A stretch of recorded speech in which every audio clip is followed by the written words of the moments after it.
오늘 우리에게 주신 함께 읽은 본문 느헤미야서 10장 1절로 39절 말씀에 기초하여서 언약에 인봉한 사람들이라고 하는 주제로 함께 말씀의 은혜 나누고자 합니다. 이 시간 하나님께서 말씀을 통하여서 주시는 귀한 은혜를 풍성히 받아 누리시는 이 자리에 계신 우리 사랑하는 모든 성도님들 되시기를 간절히 소원합니다. 아멘.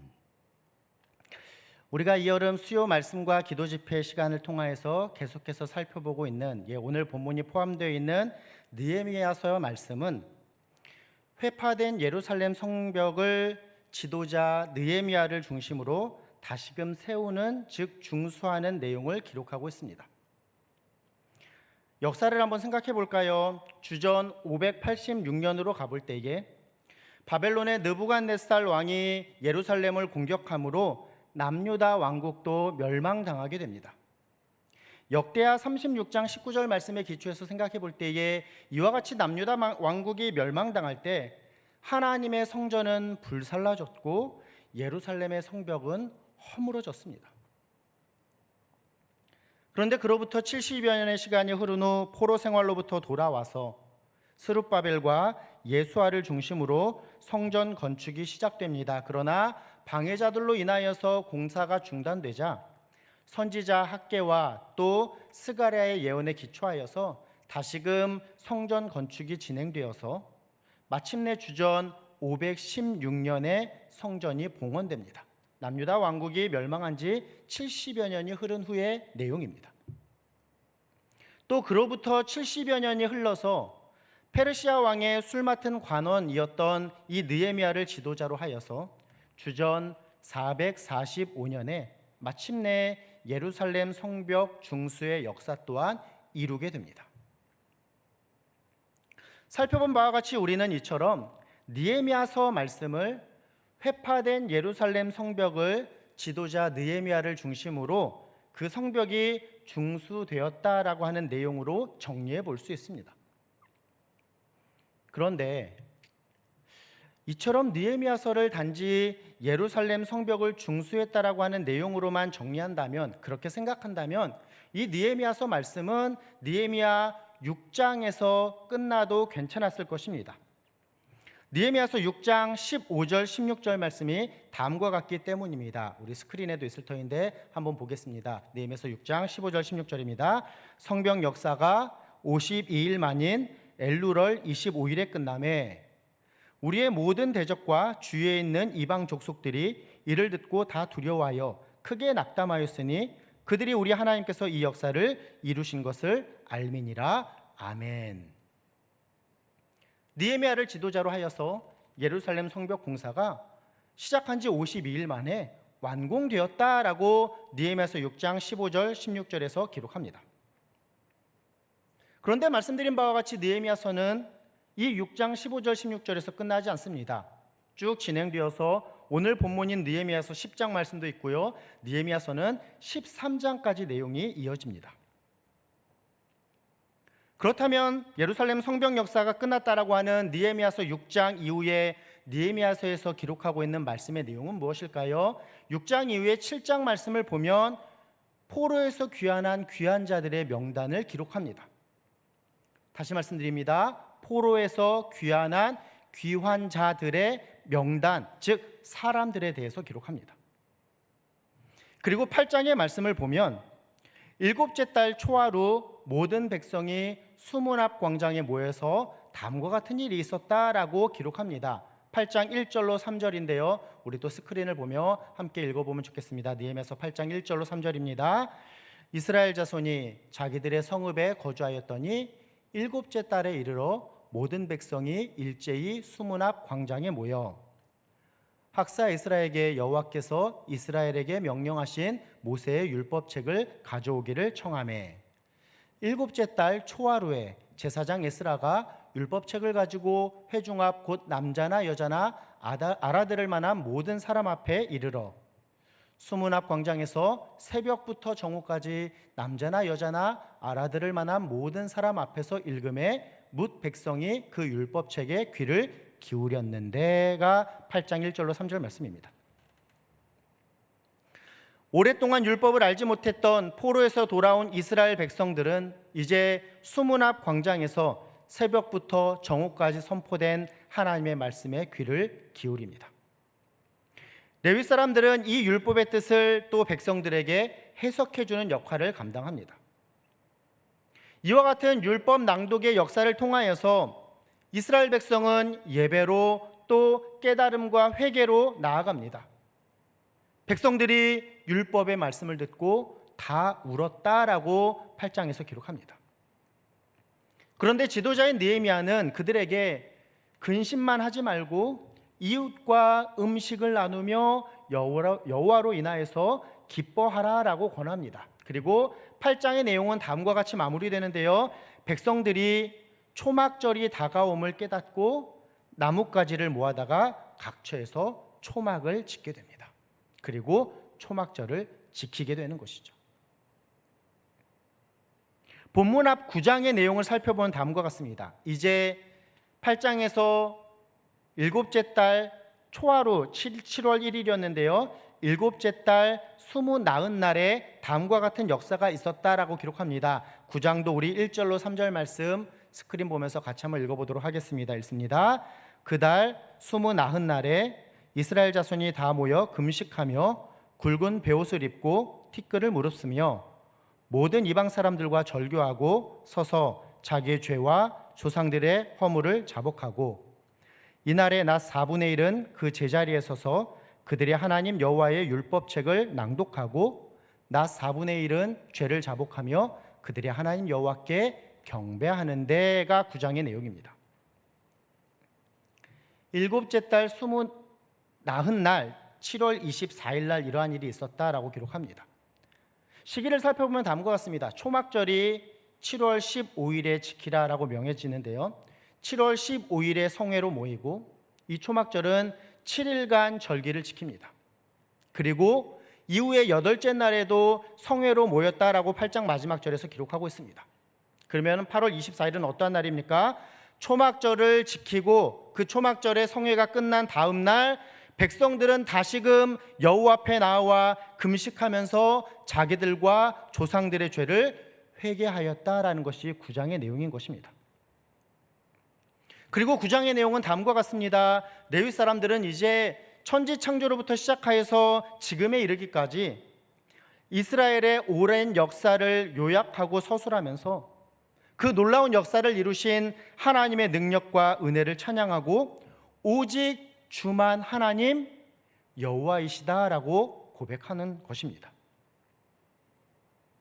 그리고 결론적으로 포로 귀한 자들은, 포로에서 돌아온 이스라엘 백성들은 다시금 하나님 앞에 나아가 언약을 세우고 기록하고 인봉하게 되는 것입니다.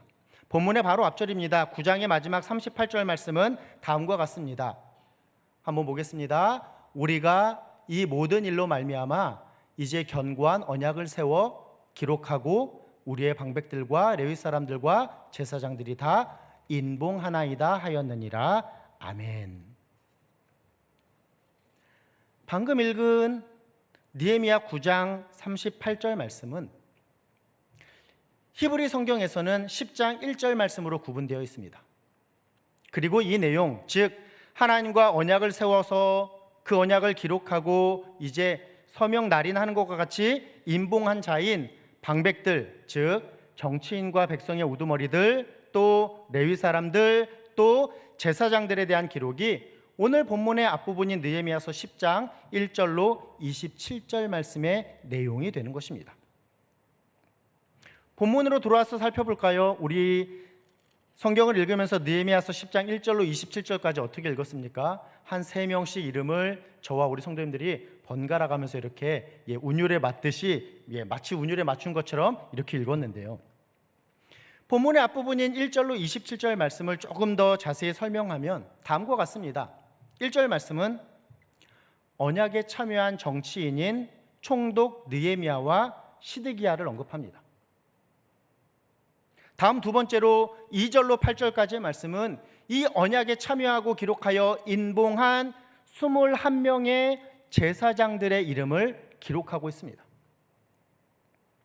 이어지는 9절로 13절 말씀은 이 언약에 참여해서 인봉한 17명의 레위인들의 이름을 언급합니다.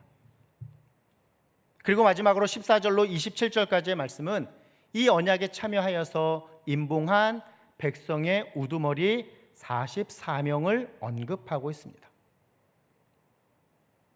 지금까지의 내용을 한번 정리해 볼까요? 느헤미야서 우리가 생각하기로는 포로에서 돌아와 예루살렘 성벽을 중수하였다라고 하는 내용으로 생각하지만 그 내용은 6장에서 마쳤습니다.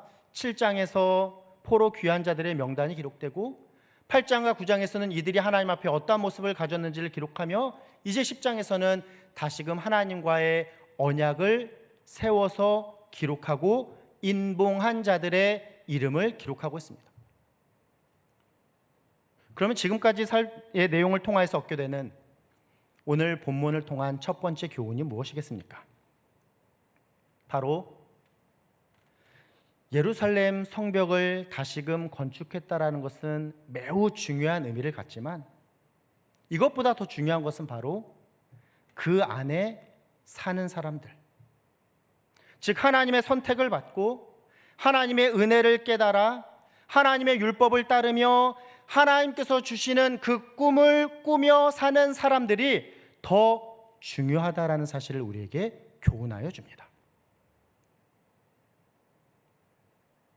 이러한 교훈은 히브리 성경에서 오늘 본문이 포함되어 있는 느헤미야와 함께 묶여져 있는, 즉 성전 건축의 내용을 기록하고 있는 에스라서의 구성에서도 동일한 모습을 갖습니다. 에스라서 또한 6장 말씀에서 성전이 봉헌되었다라고 하는 내용으로 기록하고 있습니다. 에스라 6장 15절 16절 말씀인데요, 스크린에 기록되어 있으니 우리 같이 한번 읽어보도록 하겠습니다. 읽습니다. 다리오 왕 제6년 아달월 3일에 성전 일을 끝내니라.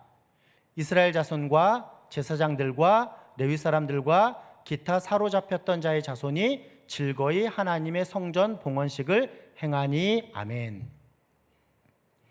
말씀드린 바대로입니다. 성전 건축을 기록하고 있는 이 에스라서 또한 6장에서 성전 건축이 마쳤다라고 기록하고 있지만 에스라서 또한 6장에서 끝나지 않습니다. 에스라서는 10장까지 내용이 계속해서 진행되며 기록됩니다. 그리고 그 내용은 무엇을 기록하고 있을까요? 돌아온 자들이 성전 건축을 마치고 유월절을 지키며 금식하고 회개하며, 즉 율법을 지킴으로 또 성전의 예물을 바치는 그 사람들의 이야기를 계속해서 기록하고 있는 것입니다. 그렇습니다. 나라의 멸망 이후에 하나님의 은혜 가운데 포로 귀환을 통하여서 이제 절망의 자리에서 희망의 상황으로 나아가는 그와 같은 상황 가운데 에스라서에서 기록하고 있는 것처럼 또 느헤미야서에서 기록하고 있는 것처럼 성전을 건축하고 성벽을 세우는 일, 매우 중요한 의미를 갖지만 더욱더 중요한 사실은 그 안에 하나님과의 언약을 갱신함으로 귀한 공동체가 하나님의 백성이라고 하는 그 정체성을 세워가는 일이 더욱더 중요한 일, 더욱더 귀한 일이었다라는 사실을 우리에게 교훈하고 있는 것입니다. 이 내용은 다음과 같이 우리에게 적용해 볼 수 있을 것 같습니다. 너무나도 감사하게 하나님께서는 우리 시대에 이처럼 아름다운 예배당을 우리에게 허락해 주셨습니다. 그런데 오늘 본문을 통한 교훈을 생각해 볼 때에 이렇게 아름다운 예배당을 허락해 주신 하나님 앞에 우리가 감사와 감격으로 나아간다라고 하는 그 기초 위에서 우리가 이루어가야 할 더 중요한 내용이 무엇입니까? 바로 이 예배당을 채우는 내용, 즉 하나님의 백성을 세우는 일이 더 중요하다라는 사실을 우리가 깨닫게 됩니다. 이 중요한 사실을 기억한다면 우리에게는 다음과 같은 모습이 자연스럽게, 아니 반드시 나타나야 할 것입니다. 우리의 가족 중에서 이 예배당을 채워야 하지만 아직도 그렇지 못한 자들이 있는지 우리가 돌아보아야 하고 그들을 이 예배의 자리에 세워야 합니다. 이전에 이 자리에 있었으나 지금은 없는 자들을 생각해 볼 때에 생각나시는 분들이 있다라고 한다면 그들을 이 자리에 세워야 합니다. 이제는 때가 되어서 이 자리에 인도해야겠다라고 생각해 보신 적이 있으신 그분들, 이제는 그들을 이 자리에 세워야 하는 것입니다. 새 예배당을 건축하고 이제 9월 마지막 토요일이 되면 우리가 입당 예배를 드리게 됩니다. 코로나 상황으로 많이 연기가 되어서 9월 24일 토요일에 입당 예배를 드리게 되는데요. 이어지는 10월 마지막 주일에는 우리가 무슨 행사를 하는지 아십니까? 이웃사랑 초청주일을 합니다. 무슨 의미가 연결이 되는지 제가 굳이 말씀드리지 않아도 우리 성도님들 이해하셨으리라 생각합니다. 성전을 아름답게 짓는 일은 거기에서 끝나는 것이 아닙니다. 성전을 아름답게 짓는 일이 굉장히 중요하고 매우 큰 의미를 우리에게 부여하지만 더욱더 중요한 일은 이곳을 하나님의 사람들로 채워야 한다라는 귀한 사명이 우리에게 주어졌다라는 것입니다. 우리 모두가 그 사명을 감당함으로 나아가야 합니다. 그리고 이 내용은 다음과 같이 우리 자신에게도 적용해 보아야 합니다. 우리 그리스도인은 나는 성령께서 거주하는 거룩한 성전입니다. 바울은 고린도전서 3장에서 이 내용을 분명하게 기록합니다. 너희가 성령께서 거주하시는 거룩한 성전이다라고 우리에게 교훈합니다. 우리를 거룩한 성전 되게 하신 하나님의 은혜를 기초하여서 오늘 본문을 통한 교훈을 생각해 볼 때에 우리가 이루어가야 할 더 중요한 내용은 무엇이겠습니까?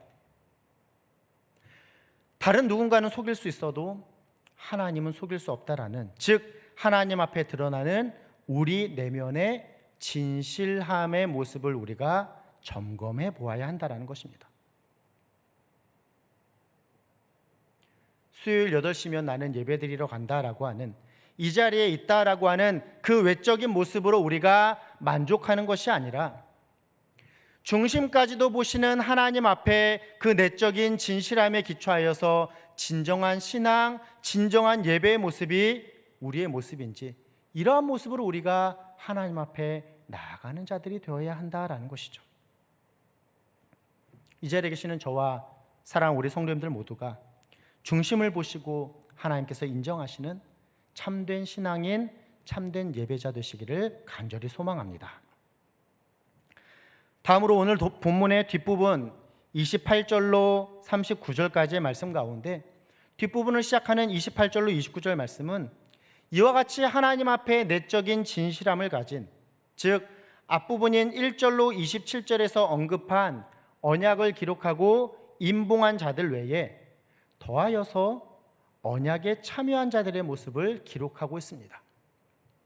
28절로 29절 말씀을 조금은 이해하기 쉽게 우리말 성경으로 준비해 보았는데요. 우리 화면을 보면서 28절, 29절 말씀 같이 한번 또 읽어보도록 하겠습니다. 읽습니다.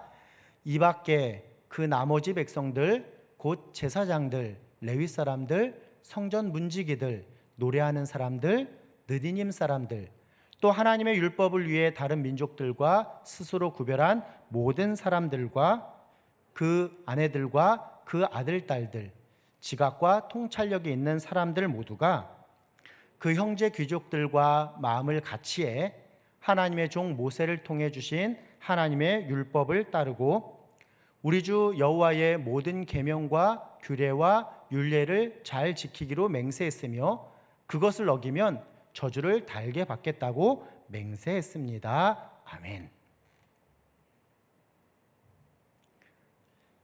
29절을 시작하는 부분을 보면 우리가 가지고 있는 개역 개정판 성경에서는 다음과 같이 표현합니다. 다 그들의 형제 귀족들을 따라라고 기록합니다. 이 부분을 우리말 성경에서 우리가 조금 전에 어떻게 읽은지 기억하십니까? 그 형제 귀족들과 마음을 같이 해라는 표현으로 기록하고 있습니다. 따라에 해당하는 히브리 원어 단어는 마하지킴입니다. 좀 어려운 내용인데요. 꽉 붙잡다, 또 붙잡고 놓치지 않다라고 하는 동사가 하자크라고 하는 동사인데, 이 동사의 사역, 능동, 분사형입니다. 뭐 이거 다 빼고요. 따라에 해당하는 히브리 원어 단어가 마하지킴인데, 이 마하지킴이라고 하는 단어는 한 마음이 되어서 격려와 지지 가운데 동참한다라고 하는 의미를 갖습니다. 누구누구를 따라라고 하는 말씀입니다. 그리고 이 내용을 우리말 성경에서는 마음을 같이 해라고 번역하였습니다. 무슨 단어가 그렇다고요? 히브리어 마하지킴. 제가 좀 언어 유희를 하려고 하는데요, 우리 한글말이랑 크게 다르지 않습니다. 마하지킴이 마음지킴이랑 크게 차이가 나지 않습니다. 이쯤 되면 살짝 이렇게 미소를 지을 법도 한데, 다시 한번 해볼까요? 마하지킴이 마음지킴과 연결이 된다라는 것이죠. 이처럼 인봉한 자들처럼 1절에서 27절까지 기록한 하나님의 율법을 따라 기록하여서 인봉한 자들과 같이 이제 그 외의 사람들도 마음을 다해 동의함으로 진정으로 언약에 참여한 자들이 있었다라고 28절 29절에서 기록합니다. 그리고 이들은 다음과 같은 모습으로 나아갔다라고 29절 하반절에서 다음과 같이 기록합니다. 하나님의 종 모세를 통하여 주신 하나님의 율법을 따라 우리 주 여호와의 모든 계명과 규례와 율례를 지켜 행하여의 모습이라는 것이죠. 지도자들과 같이 저주를 통한 맹세 의식대로 곧 모세를 통해 주신 하나님의 모든 율법을 지키겠다라고 하는 그 언약 문서의 내용대로 행하지 아니할 때에는 하나님의 저주 또한 달게 받겠다라고 지금 서약함으로 다짐함으로 나아가고 있는 것입니다. 우리는 이 부분에서 오늘 본문을 통하여서 우리에게 주시는 두 번째 교훈을 발견하게 됩니다. 바로 내면의 진실함은 그에 합당한 외적 행동으로 나타나게 된다라는 사실입니다. 한 마음이 되어 지도자를 따라 마음을 같이하여서 그것에 동의함으로 언약에 참여한 백성들, 이제 어떻습니까?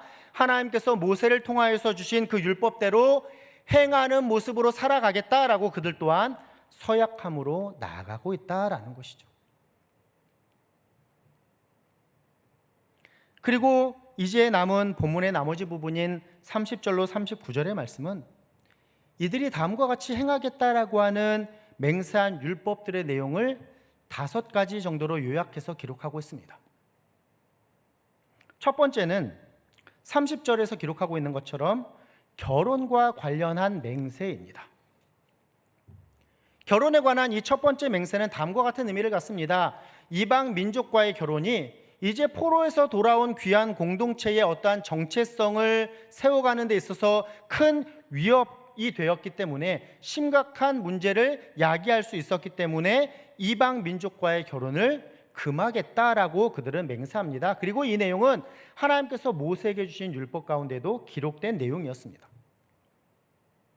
다음 두 번째는 31절에서 기록하고 있는데요, 안식일과 안식년에 관련한 맹세입니다.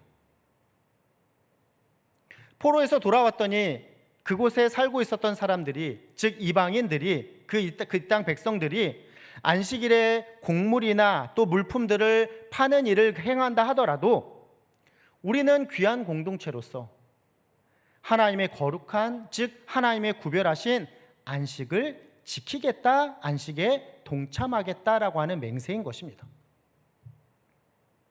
다음 세 번째는 32절에서 기록하고 있는 바와 같이 성전을 위한 세금을 드릴 것을 맹세합니다.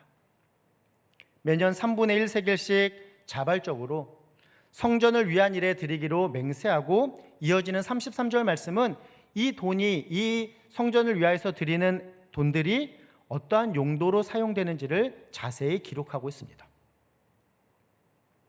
네 번째 율법을 지키겠다라고 하는 맹세의 내용은 34절 말씀에서 기록하고 있는 성전 제사를 위한 나무를 드리겠다라고 하는 맹세입니다. 각기 종족대로 해마다 정한 시기에 하나님의 성전 제단의 제사에 사용될 나무를 바치기로 맹세하는 것이죠. 그리고 마지막 다섯 번째는 이제 35절로 마지막 39절에서 기록하고 있는 토지와 가축과 자녀, 이와 같은 첫 열매와 모든 산물의 11조를 드리겠다라고 하는 맹세입니다. 본문의 내용을 통해서 발견하게 되는 사실이 무엇일까요?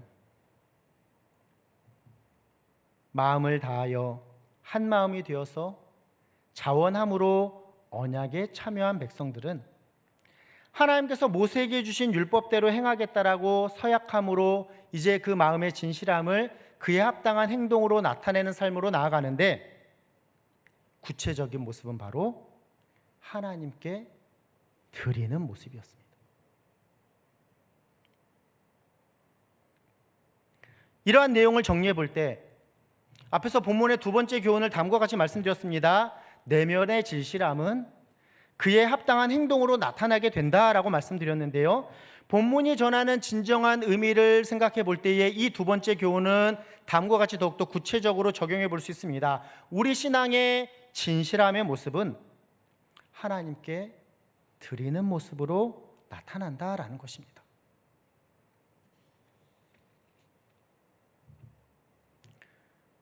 구원받은 우리 그리스도인들은 다음과 같은 존재입니다. 대속의, 즉 하나님께서 대신 값을 치르신 은혜를 받은 사람입니다. 그리스도의 십자가 사건을 통하여서 우리의 죄값이 대신 치러졌습니다. 그러기에 우리 그리스도인들은 어떠한 자들입니까? 하나님께서 이미 값을 치르신, 이미 하나님의 소유가 된, 하나님께 바쳐진, 하나님께 드려진 자들입니다.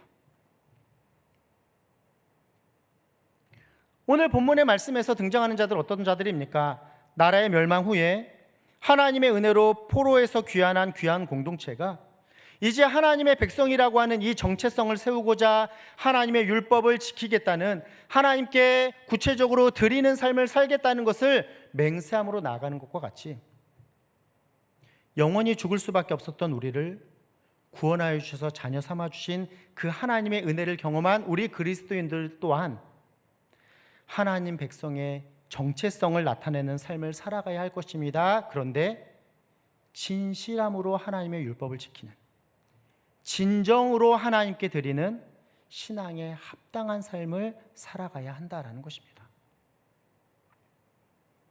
사랑하는 성도 여러분, 율법에 기초하여서 우리는 어떠한 하나님 앞에 드림의 삶을 살아가고 있습니까? 무엇인가를 드린다라고 할 때 우리는 물질, 먼저 헌금을 생각해 볼 수 있습니다. 그러면 내면의 진실함이 그에 합당한 구체적인 삶의 모습으로 나타난다라고 우리가 생각해 보았는데요, 중심을 보시는 하나님께서 받으시기에 합당한 그와 같은 진실함에 기초한 헌금을 하나님 앞에 드리고 계시는지요? 단지 물질뿐만이 아닐 것입니다. 우리는 이미 전 존재적으로 하나님께 바쳐진 존재입니다. 그렇다라고 한다면 우리는 하나님께 우리의 시간도 드려야 할 것이고, 우리의 재능도 드려야 할 것이고, 우리의 삶의 모든 선택들 또한 하나님께 합당한 것이 될 수 있도록 하나님께 드리는 삶을 살아가야 할 것입니다. 그렇습니다. 나의 생각과 나의 감정과 나의 의지를 포함한 이와 같은 전 존재를 하나님께 드려서 나를 대속하신 하나님 앞에 합당한 진정한 그리스도인으로서 나의 목적과 나의 영광이 아닌 하나님의 목적을 이루는, 하나님께 영광 올려드리는 삶을 살아가는 자들이 바로 드려진 바 된 우리 그리스도인들의 모습이 되어야 할 것입니다. 말씀을 정리해 봅니다. 오늘 말씀을 통해서 우리는 크게 다음의 두 가지를 생각해 보았습니다. 첫 번째는 포로에서 돌아온 귀한 공동체에게 물론 예루살렘 성벽 건축을 하는 것이 매우 그들에게 중요하고 귀한 일이었지만, 그 안에 사는, 즉 하나님의 선택을 받고 하나님의 은혜를 깨달아 하나님의 율법을 따르며 하나님께서 주신 그 꿈을 꾸는 사람들이 더 중요하다라는 것을 생각해 보았습니다. 그리고 연결해서 두 번째로, 이러한 진정한 신앙 공동체에 속한 하나님의 사람들은 내면의 진실함을 그에 합당한 행동으로, 오늘 본문을 통한 구체적인 내용으로 생각해 볼 때에 즉 하나님께 드리는 삶을 살아가는 자들임을 생각해 보았습니다. 그렇습니다. 하나님의 꿈, 드림을 가진 사람은 하나님을 향한 드림의 삶을 살아가게 됩니다. 한번 따라해 볼까요? 하나님의 꿈, 드림을 가진 사람은 하나님을 향한 드림의 삶을 살아가는 자이다. 그렇습니다. 하나님의 꿈, 그 드림을 가진 사람은 하나님을 향한 드림의 삶을 살아가게 됩니다. 귀한 말씀 받았으니 하나님의 꿈, 드림을 소유하는 그와 같은 존재인지, 내 목적이 아니라 하나님의 목적을 이루는 진정한 신앙을 소유하고 살아가고 있는지를 다시금 점검해보는 이 귀한 예배의 시간 되었으면 좋겠습니다. 그리고 더하여서 진정한 신앙인에 합당한 하나님께 드리는 삶을 다시 한번 다짐하며 그 드림을 이루어가는 삶을 살아가시는 이 자리에 계신 우리 사랑하는 모든 성도님들 되시기를 예수님의 이름으로 간절히 부탁드리며 축원합니다. 아멘.